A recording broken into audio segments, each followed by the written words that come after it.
I waited to the end of the inspection to do the exterior. There's the water meter right there. Home faces west. There's the northwest corner. The main water shutoff valve is inside the garage in the northeast corner with a pressure reduction valve. And we're speaking of that, but we're going to start at this corner and we're going to work counterclockwise around. I waited to the end of the inspection, so some of these things might have been addressed a little bit. Trying to get the ground to dry, and I can see that it hasn't dried enough, but I might not be able to. In fact, I was just back up here a little bit. I might not be able to get the camera pole out and look at the roof, so it'd be viewed from the ground, and then it would be viewed a little better, you know, for the final inspection. One thing I'm liking about this structure, just got to say, is one thing that I'm liking about this structure is that the brick ties, a lot of times they'll go up so far, and then they'll install the brick that high, and then they'll bring the, scaffolds in, and then they'll go higher. And they chose to put all the ties on at the same time. My experience suggests that you're going to get a much smoother brick surface, so that's something to think about. Now, on these systems, these insulated panel sheath systems, okay, they use tape, okay, for the seams. They're supposed to, and there's several different brands, and all the instructions are the same, but this tape does not conform, right? It's supposed to be rolled, smooth, and flat. Smooth and flat on all the seams. See this around here? Does that look rolled and smooth and flat to you? It doesn't look smooth and flat to me. And this is kind of important too, because this happens to be your electric load center. So behind your breaker box, behind your meter and your main disconnect, emergency disconnect, the water is just going to sit here, and it's your electricity going into the wall here, and I'm finding that lacking. It's challenging for me to think that's acceptable, that was installed properly. And I can go with over here. This is low voltage wiring, and you think that's going to keep the water out? I don't. I can see by the piles of brick over there that that's what we're going to intend to put on here. Brick is a very good building material. This home could burn down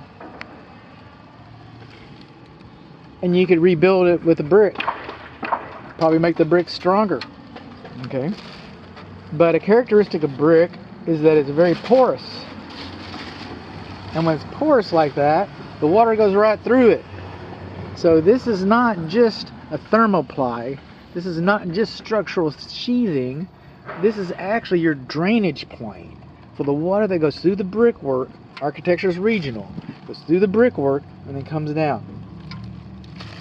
Now while I'm out here expounding, because I'm an expounder and catch you early on,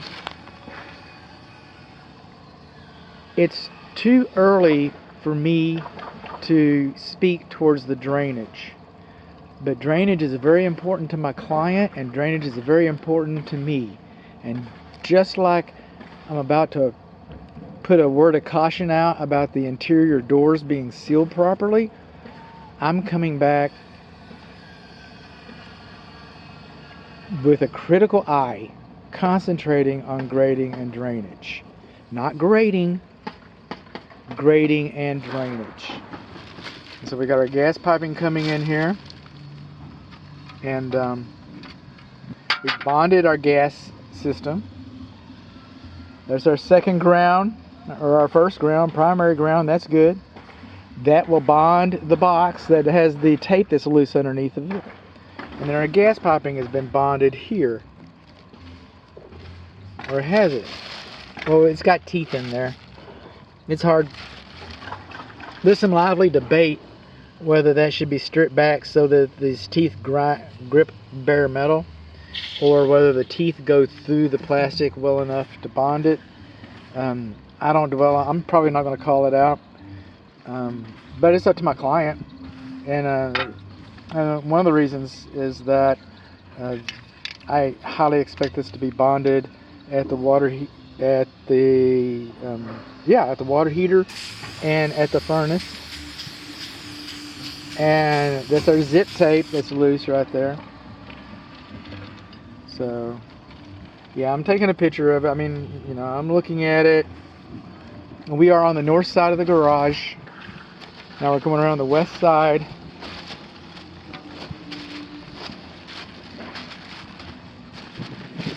So I'm coming back for critical observation of the grading and drainage.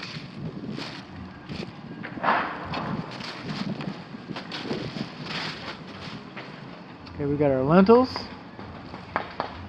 7 inches. It looks like about 7 inches to me. But that zip tape, flashing tape, there's the instructions. Roll the tape. Roll the tape. Does that look like it's rolled to you? Doesn't look like it's rolled to me. That's what keeps the water out of your house. And we found water in this house. Nice lintel though.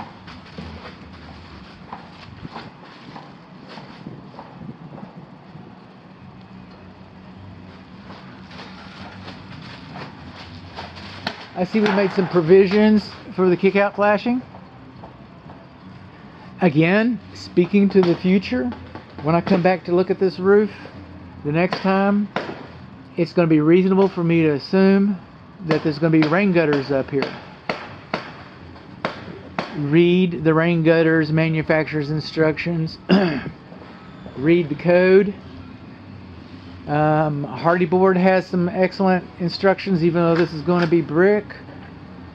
But the rain gutter butt-ins, okay, they should have, anytime the wall, and we've already got the kick-out flashing, anytime the wall intersects perpendicular with the wall, the drip edge, we should have kick-out flashing. We've got kick-out flashing. Now, having said that, the rain gutter butt end edge should be a minimum of 1 inch away from the wall. I never see it, and it never gets changed. But if we could get ahead of this, you know, build a better house, there's nothing wrong. There's absolutely nothing wrong with a little pride and workmanship. Sometimes it's not what you can get away with. The judge said, "Can you stay out of trouble for a year?" And my cousin Ricky said, "Well, I haven't been in trouble in 40 years. I don't see why I can't." And the judge said, "Well, there's a big difference between staying out of trouble and not getting caught." So there's Ricky's moral. Good old cousin Ricky. Got our flashing tape over here. Got our flashing tape over here. Look at all that loose flashing tape. Got a hole in the wall. Okay. Let's keep going. That's where our doorbell's going to be. Coming on along. This is our flashing tape. Now,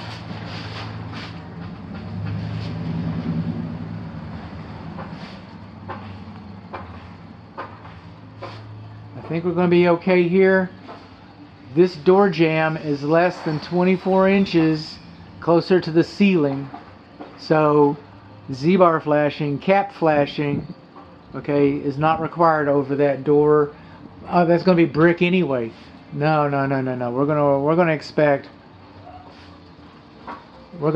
a lintel to be installed and weep holes to be installed.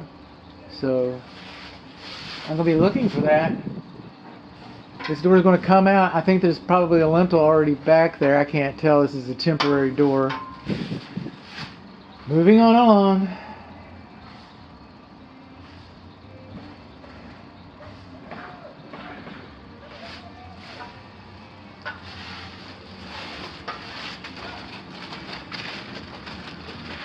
These are our main sewer cleanouts. We got double cleanouts. And it looks to me like they're pressure testing it. So I'm not going to knock it for not having a cap. Okay? Because we got something going on. It's a little above me at the moment.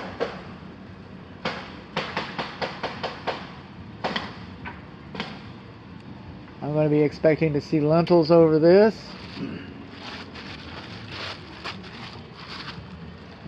It's going to be interesting to see how that roof gets finished out. So I can't even inspect the roof because it's not finished.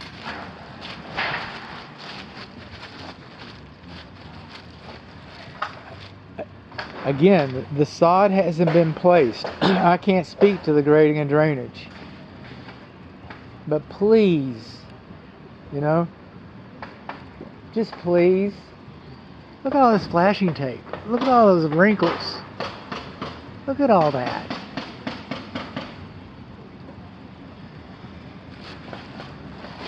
Now I want to say something.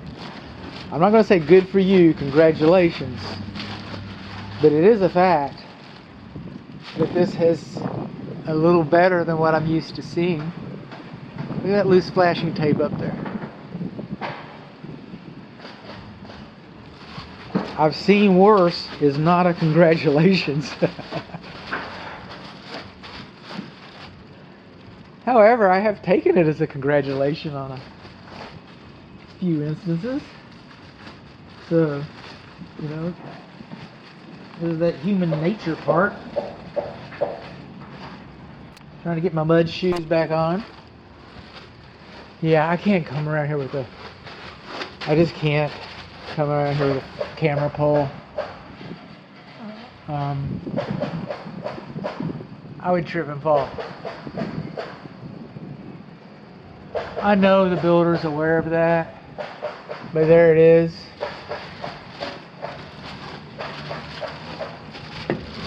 For this? No. No. Easy seal. I said it's easy.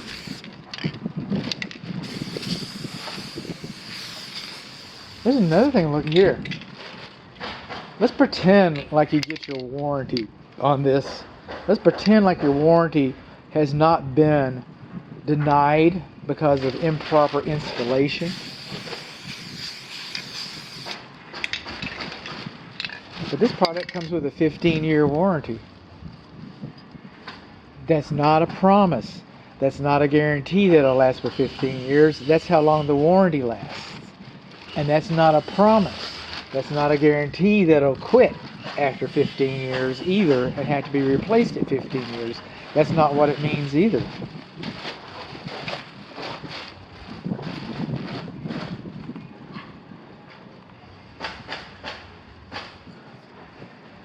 Look at that. Another set of eyes and hands needs to come around this structure. Somebody needs to spend a day putting tape on overdriven staples, on cutting and sealing and resealing and making it flat, the tape. This is what's protecting your wood. This is what's protecting your walls inside the house, your drywall. This is what's protecting you. This is why I'm here, to see what's behind the brick, because the brick is porous and water's going to go right through it, and it's supposed to by design. Architecture is regional.